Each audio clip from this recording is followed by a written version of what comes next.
The fearless push. The M1 Garand steel receiver catches what little moonlight filters through the shattered shutters of the French farmhouse. Staff Sergeant Jake McNiece crouches behind rubble that once formed a kitchen wall, his calloused fingers wrapped around the rifle's familiar weight.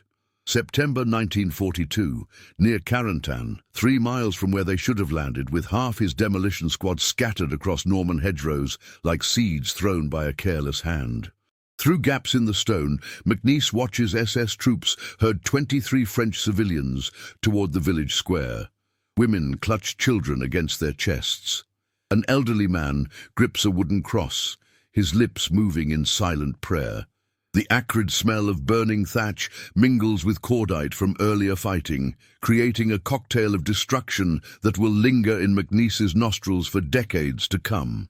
Lieutenant Morrison's voice cuts through the pre-dawn mist, harsh and urgent. "Our orders are the bridge, McNasty. We can't save everyone." But McNiece's eyes remain fixed on the German patrol. 8 soldiers using innocent people as human shields, while they await orders from their commanding officer near the burning church. His TNT satchel sits heavy against his hip, 4 blocks of demolition charges originally intended for the railway bridge that spans the Douve River 2 kilometers east. The mission was simple on paper: deny German armor access to the beachhead. Reality, as always, proves more complicated. Corporal Hendricks shifts nervously beside the collapsed beam that serves as their observation post. Radio static crackles softly from his pack, fragments of transmissions from other scattered units, reports of missed objectives and mounting casualties. "Jake, we've got maybe 20 minutes before that bridge sees German armor. Those panzers roll through, our boys on the beach are fucked." McNiece knows. Hendricks speaks truth. Intelligence reports suggest an entire armored division waiting to counterattack Allied positions along the Norman coast. Every minute they delay here could cost American lives on beaches where young soldiers huddle behind obstacles, waiting for reinforcement that may never come. The elderly Frenchman stumbles, his wooden cross falling to cobblestones worn smooth by generations of cart wheels. A German soldier roughly shoves the man back into line with his rifle butt. Something harder than tactical logic settles in McNiece's chest, a cold certainty that transcends military mathematics. "Morrison's right about the bridge," whispers Private Torres, the squad's youngest member. His voice carries the strain of a 19-year-old watching his sergeant wrestle with an impossible choice. "Those civilians ain't our mission." But McNiece's mind already shifts into the calculating state that made him the most effective demolition man in the 101st Airborne. His reputation for fearless push wasn't built on reckless courage. It grew from his ability to see possibilities that by-the-book training never recognized. The German positions form a predictable perimeter. The SS troops, confident in their dominance, have grown careless. Most importantly, they aren't expecting an attack from American paratroopers who should be miles away, focused on destroying bridges. McNiece checks his remaining gear: 4 fragmentation grenades, his fighting knife, and the TNT satchel that seems to grow heavier with each passing moment.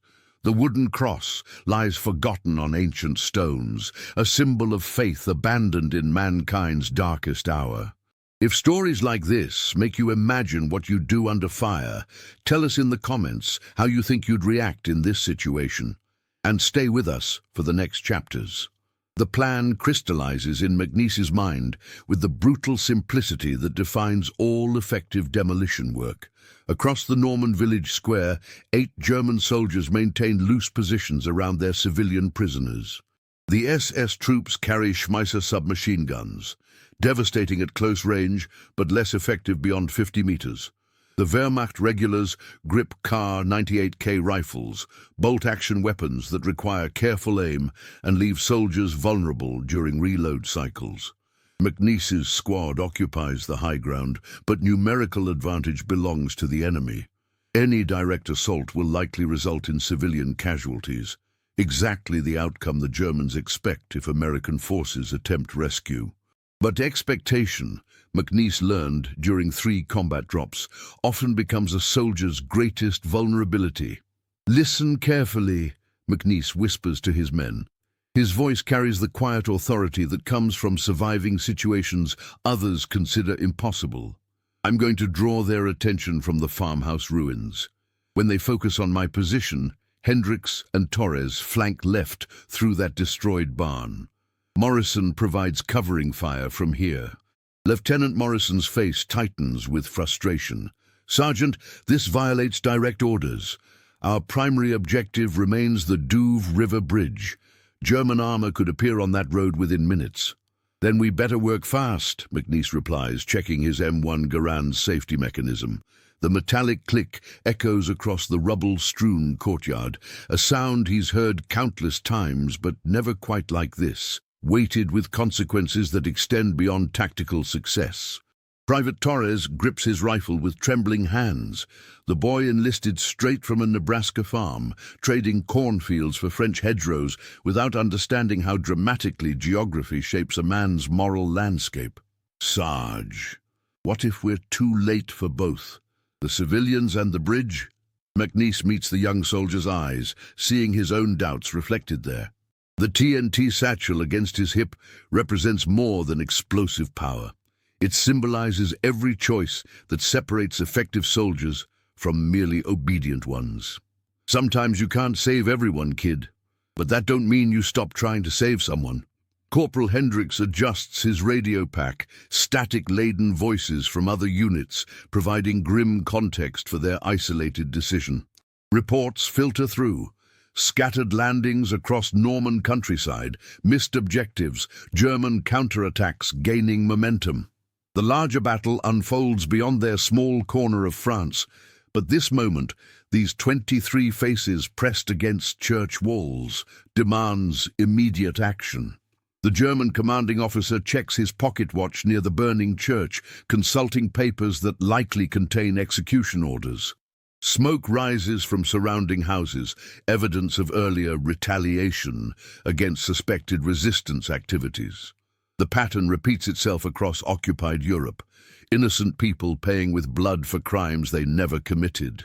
McNiece's hands shake slightly, not from fear, but from adrenaline mixed with knowledge that he's about to violate every tactical doctrine learned during training. The M1 Garand feels different in his grip, transformed from tool of war into instrument of choice. Each round in its 8-shot clip carries weight beyond ballistic specifications. Morrison makes one final protest. "Jake, if this goes wrong, we lose the civilians and fail our primary mission. The after-action report will destroy all of us." McNiece's response comes without hesitation. "Let me worry about the paperwork, Lieutenant. You just keep those boys alive while we work." The elderly Frenchman retrieves his wooden cross from the cobblestones, pressing it against his chest while German soldiers debate his fate. In that gesture, McNiece recognizes something beyond tactical calculations, human dignity refusing to surrender even when surrounded by systematic cruelty. Dawn approaches across Norman fields, bringing with it the distant rumble of mechanized equipment that could herald German armor moving toward the Douve River crossing.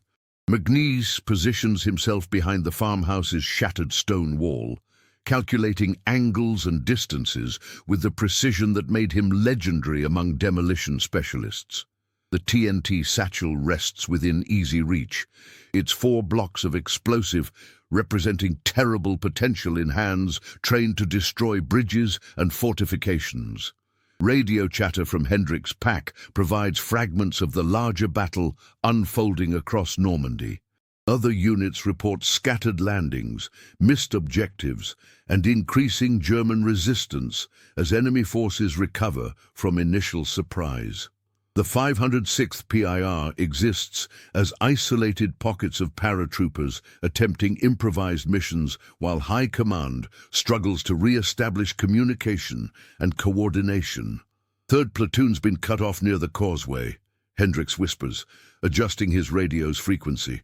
"Lost contact with Charlie Company entirely. Sounds like we're not the only ones dealing with shit that ain't on any map." The intelligence briefings back at the airfield described Norman terrain in clean, geometric terms, roads, bridges, and objectives marked with mathematical precision on acetate overlays. Reality presents a landscape of flooded fields, impenetrable hedgerows, and ancient villages that channel movement along predictable routes. German defenders, fighting on familiar ground, exploit every geographical advantage, while scattered American forces struggle to adapt. Private Torres studies the German positions through a gap in the rubble, his Nebraska farm boy instincts translating military formations into patterns he can understand. "They're bunched up like cattle in a storm, Sarge. Too close together if things get messy." McNiece nods, recognizing the truth in simple observation. SS troops, confident in their tactical superiority, have positioned themselves for intimidation rather than defense. The Wehrmacht regulars maintain better discipline, but their attention focuses inward toward the civilians rather than outward toward potential threats. Complacency, McNiece knows, kills more soldiers than enemy marksmanship. Lieutenant Morrison checks his watch, anxiety evident in the gesture's repetition. German armor typically moves at first light. "We're cutting this too close, Sergeant." "Everything's too close in this business," McNiece replies, his voice carrying the fatalism that defines effective combat soldiers. "The trick is figuring out which risks you can live with." The wooden cross in the elderly Frenchman's hands catches early sunlight, transforming simple wood into something that seems to glow against the backdrop of burning buildings. Around him, women whisper prayers in languages McNiece doesn't understand, but their meaning transcends vocabulary. Faith persists even when surrounded by systematic cruelty, a truth that complicates every tactical calculation. McNiece's demolition training emphasized structural weak points, where to place charges for maximum effect, how to calculate blast radius and collateral damage. But human relationships resist such mathematical analysis. The bonds between these civilians, their shared terror and stubborn dignity, create variables that military manuals never address. Corporal Hendricks receives another fragmented transmission, his face darkening as he processes the implications. Second Battalions requesting immediate demolition of the Douve crossing. German probe reported moving east on the main road. The moment arrives with clarity that McNiece recognizes from previous combat drops. Time contracts to essential elements, distance, ammunition, cover, and the split-second timing that separates successful operations from disasters. His hands steady as adrenaline transforms nervous energy into focused preparation. Would you follow the orders exactly, or trust what your own eyes and instincts tell you in a moment like this? Comment which path you'd take, and share this episode with someone who loves real human stories from history. McNiece's first shot shatters the pre-dawn quiet with mechanical precision. The M1 Garand's 30-06 round catches an SS trooper center mass, spinning him away from the cluster of French civilians. Before the echo fades across Norman cobblestones, McNiece works the rifle's action and fires again, his training reducing complex human tragedy to simple problems of distance and windage. The German response comes immediately. Schmeisser submachine guns, chattering their distinctive rhythm as SS troops seek cover behind overturned carts and stone walls. But their positions, chosen for intimidation rather than defense, offer poor protection against elevated fire from the farmhouse ruins. McNiece's calculated risk pays immediate dividends as enemy soldiers find themselves exposed to accurate rifle fire from unexpected angles. Hendricks and Torres move through the destroyed barn with practiced stealth, their boots silent on scattered hay and broken timber. The Wehrmacht regulars, focused on the muzzle flashes from McNiece's position, fail to notice flanking movement until it's too late. Torres's first shot drops a German rifleman who was drawing bead on the farmhouse. Hendricks follows immediately, his rifle barking twice in rapid succession. The French civilians scatter as planned, seeking shelter in doorways and behind the church's stone buttresses. But the elderly man with the wooden cross stumbles, falling hard on ancient cobblestones, worn smooth by centuries of cart traffic. A surviving SS trooper raises his Schmeisser toward the fallen civilian, finger tightening on the trigger with mechanical inevitability. McNiece's TNT satchel leaves his hand in a perfect arc, its trajectory calculated through instinct rather than mathematics. The demolition charge lands precisely where structural training suggested, against the church's main support column. The explosion that follows transforms stone into shrapnel, timber into splinters, and tactical certainty into chaos that favors improvisation over doctrine. Lieutenant Morrison provides covering fire as ordered, his rifle finding targets among German soldiers seeking escape routes through village streets. The engagement develops with textbook precision despite its improvised nature, each American position supporting the others while maintaining fields of fire that deny enemy movement without endangering fleeing civilians. The wooden cross survives the blast, lying intact beside its owner as smoke and dust settle over the Norman village square. McNiece's hands shake as he reloads the M1 Garand, muscle memory performing familiar actions while his mind processes what just occurred. The choice to sacrifice demolition charges meant for the Douve River Bridge represents more than tactical improvisation. It reveals priorities that military regulations never adequately address. Corporal Hendrix's radio crackles with urgent transmissions from units across Normandy. German armor moves east toward the river crossing, exactly as intelligence predicted. The 506th PR's scattered elements attempt to re-establish communication while enemy forces exploit every delay and hesitation. Time, always precious in combat operations, becomes critically scarce. "Sarge, we got to move," Torres calls from the barn ruins, his young voice carrying new authority earned through violence. "Those panzers ain't waiting for us to sort this out." But McNiece kneels beside the elderly Frenchman, checking for injuries, while smoke from the demolished church drifts across cobblestones stained with morning dew and fresh blood. The man's eyes meet his, gratitude mixed with something deeper, an acknowledgement that transcends language barriers. The wooden cross presses between weathered fingers, symbol of faith tested by systematic cruelty, but somehow unbroken. The German survivors retreat toward defensive positions outside the village, their confidence shattered by unexpected resistance from soldiers who should have been miles away. But victory, McNiece knows, carries costs that extend beyond ammunition expenditure and tactical position. The TNT satchel lies empty, its demolition charges consumed in saving lives rather than destroying bridges. The secret Jake McNiece carried for the rest of his life wasn't about courage. It was about terror so pure it nearly paralyzed him completely. As German survivors regrouped beyond the Norman village, his hands shook uncontrollably while reloading the M1 Garand, the calculated hero of legend, the fearless demolition expert who improvised brilliant solutions under fire, spent precious seconds frozen behind farmhouse rubble because his nerve finally cracked. "Jake, we gotta move now," Hendrix urged, but McNiece couldn't make his legs respond to commands from his brain. The wooden cross lay beside the elderly Frenchman, and something about that simple symbol triggered memories he'd been suppressing since his first combat drop. Friends screaming as they died, villages burning while civilians begged for help he couldn't provide, bridges destroyed with German prisoners still trapped on them.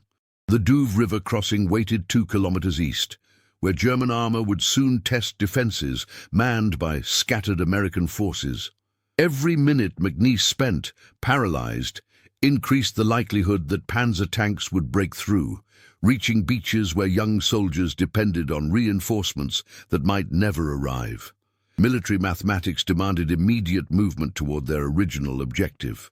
But Private Torres, the Nebraska farm boy who'd never seen death before today, knelt beside French civilians and offered water from his canteen with gentle hands. His actions reminded McNiece of his own father helping neighbors during Oklahoma's Dust Bowl, simple human decency that transcends tactical considerations.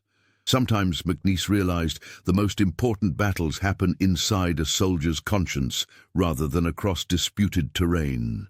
Lieutenant Morrison consulted his map with growing desperation, calculating distances and time factors that spelled disaster regardless of their next choice. Sergeant, German reconnaissance reports are probably already heading back with our position. We've got maybe 10 minutes before this village becomes untenable.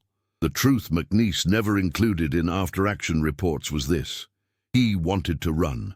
Not toward the bridge or back to American lines, but away from everything, the responsibility, the impossible choices, the weight of other men's lives hanging on his decisions. The fearless push that made him legendary grew from terror so complete it left no room for anything except forward movement.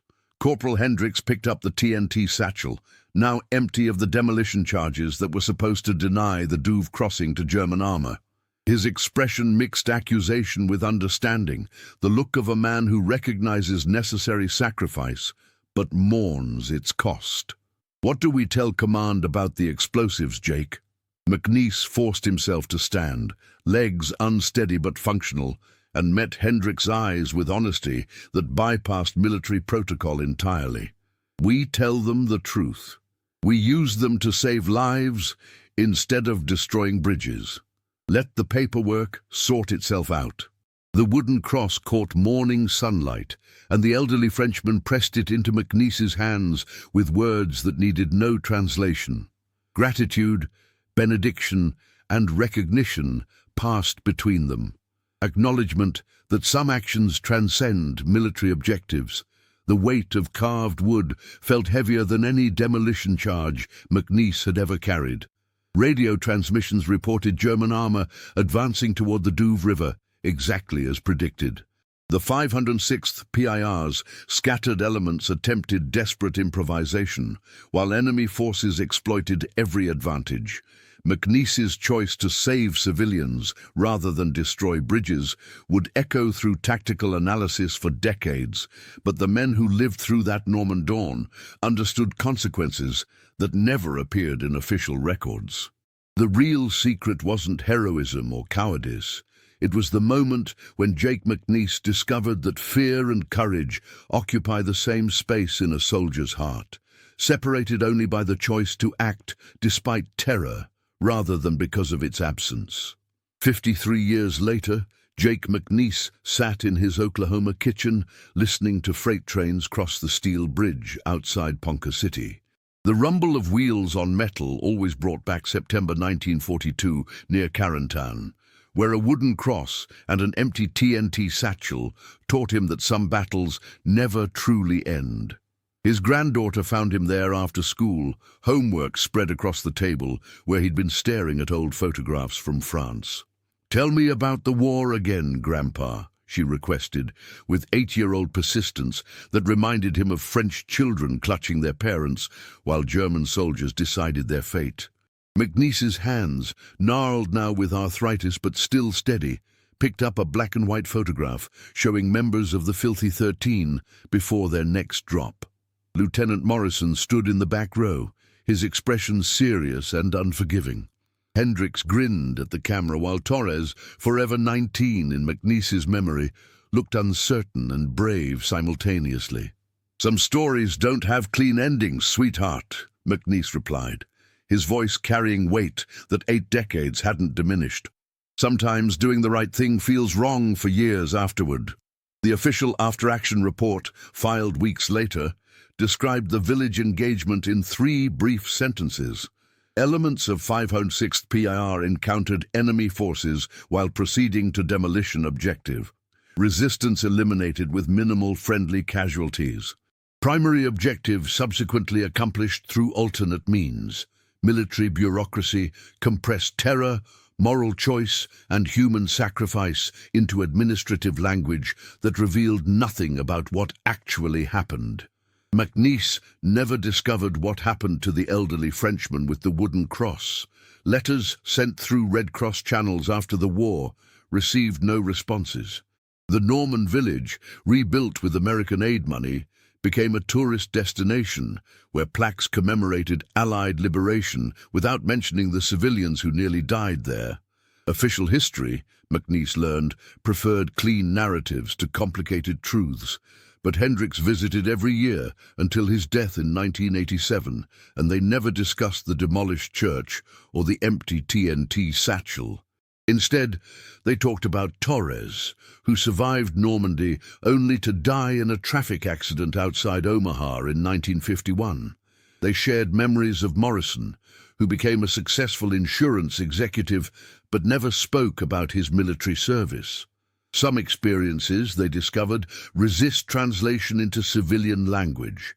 The wooden cross sat in McNiece's bedroom drawer, wrapped in tissue paper that yellowed with age. His wife asked about it once, early in their marriage, but accepted his explanation that some souvenirs carried too much weight for casual display. She understood that heroes in newspapers looked different from the men who came home carrying invisible wounds that never fully healed. McNiece's granddaughter studied the photograph with serious concentration, trying to understand how these young faces connected to the grandfather she knew. "Were you scared, Grandpa?" "Every single day," he replied with honesty that bypassed heroic legend entirely. "Being scared don't make you a coward, honey. It makes you smart enough to understand what's at stake." The freight train's whistle echoed across Oklahoma plains, and McNiece closed his eyes to see French civilians running for cover while morning light revealed the cost of impossible choices. The fearless push that made him legendary wasn't about absence of fear. It grew from acting despite terror so complete it left no room for anything except forward movement. Military historians still debate whether McNiece's decision to use demolition charges for civilian rescue rather than bridge destruction represented tactical brilliance or dangerous insubordination. But the elderly Frenchman's wooden cross, hidden in an Oklahoma drawer, testified to truths that transcend strategic analysis. Sometimes saving someone matters more than completing missions, and the weight of that choice becomes heavier with each passing year. If this story reminded you that behind every medal and mission report there's a human being carrying memories we'll never fully see, subscribe to the channel, tell us which country you watch from, and invite someone to revisit history with us in the next story.